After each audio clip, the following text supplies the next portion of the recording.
Welcome to G4X. Today my Nintendo Switch Pro controller arrived, which I'm really excited to open, so without further ado, let's do an unboxing.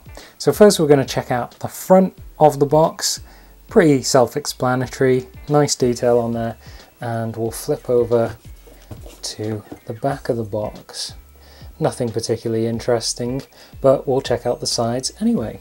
So this is the right side of the box. You can see the D-pad, and you can see how the controller itself is actually transparent, and you can see inside the inner workings there. The actual thumbsticks look quite interesting. I'm interested to get into them. So let's take a look at the other side. That is actually quite a flattering image. If you check this out, you can see the USB-C charger, then the sync button, so you can sync it up to your Nintendo Switch, and then you can see the left shoulder button and trigger. Nothing particularly interesting on the bottom, and the good old Nintendo logo on the top. So let's get this thing unboxed. Let's get in there somehow. There we go. I don't know what that information is on the top inside there. What's inside? Let's have a look from a different angle. Okay, so this is inside the box. It looks like it has some sort of card. Let's see if we can get it. Oh, it just fell apart in my hands. There we go. So we've got the actual controller there. Let's have a look at the other stuff. So we've got here the USB-C charging cable, and you can see it's a normal USB on that end and USB-C on that end. Then we've got, oh, oodles of instructional material there. We'll take a look at that in a second, but let's get into the controller itself. So let's move these things to the side and open this puppy up. And oh, it's got one of those cellophane things. Let's take that off. And there we go. So I just wanted to lighten up the image a little bit there so you can see the details and zoom in. You can actually see all of the interior there. You can't actually see the circuit boards though, to be fair, but it still looks pretty cool. Let's have a look at the back. You can still see all of the information written on the circuit boards through the bottom there. And let's get a closer look at some of the details. So I've come in a little bit closer. You can see the thumbsticks. Ooh, they feel very slidey. Like rubbery grip on the edge and then really slidey in the middle, which is very strange. Then you've got the Nintendo Switch logo there, your capture button, home button, minus, plus, X, Y, A and B. Then you've got your D-pad.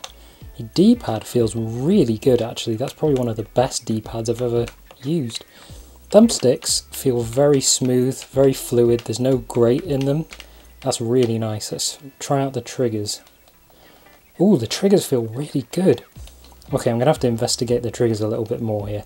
So the triggers are digital triggers. They're not analog, so there's no spring in them. But they do feel really good to press. They don't feel like a clicky button. They feel like triggers. You can tell there's some sort of rubber underneath that makes it really soft when you press it. The shoulder buttons feel really nice as well. Let's have a look at that. Yeah, I'm really happy with that. That was one thing I was scared of with this controller, was that the triggers were going to be terrible because they're digital instead of analog, but they feel really good, and the controller feels so comfortable in my hand. Compared to like a PS4 controller, I would say it was comparable, if not slightly more comfortable. Let's have a look at the USB-C. So you can see the USB-C there, and the there we go, nice and focused now, and the link button. I don't know what this is here. It looks like it's either a light or a little microphone or something. Then if we go close on the back, you can see the Nintendo logo and all the information written there. This is where it tells you which player you are. So it'll light up in green if you're player 1, 2, 3 or 4. I have noticed that when you put a mark on it, might be because my hands are a little bit greasy, I don't know, you can actually see it and then it fades away, that mark. Same with this, look, you can see that. But actually, if we look at the detail there, that's actually really nice. And it feels so comfortable to hold. I was really worried that this wasn't going to be as comfortable as the PS4 DualShock 4 controller. But actually, this is probably my new favourite controller, and I never thought I was going to say that. So it must be nice. You can just see there, that thumbstick is it's really grippy around the edge. It's hard to explain. It's like a trench that really grips your thumb. So that's actually really, really good. I actually bought those little rubber caps that go on your thumbsticks for this controller, worrying that they wouldn't be good enough. And actually, I don't think I need the thumbsticks anymore. If you take a look at the buttons, they're really big, nice squishy buttons. They feel clicky but squishy at the same time. They just feel really nice. I'm so impressed with this controller. It's so much better than I was expecting.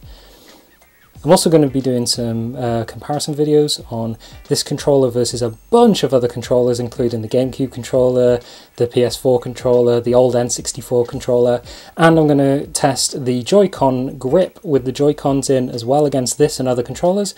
So check out those videos when they come out in a day or so, and thanks for watching. Please subscribe to see those other videos, and please give us a thumbs up if you found this helpful.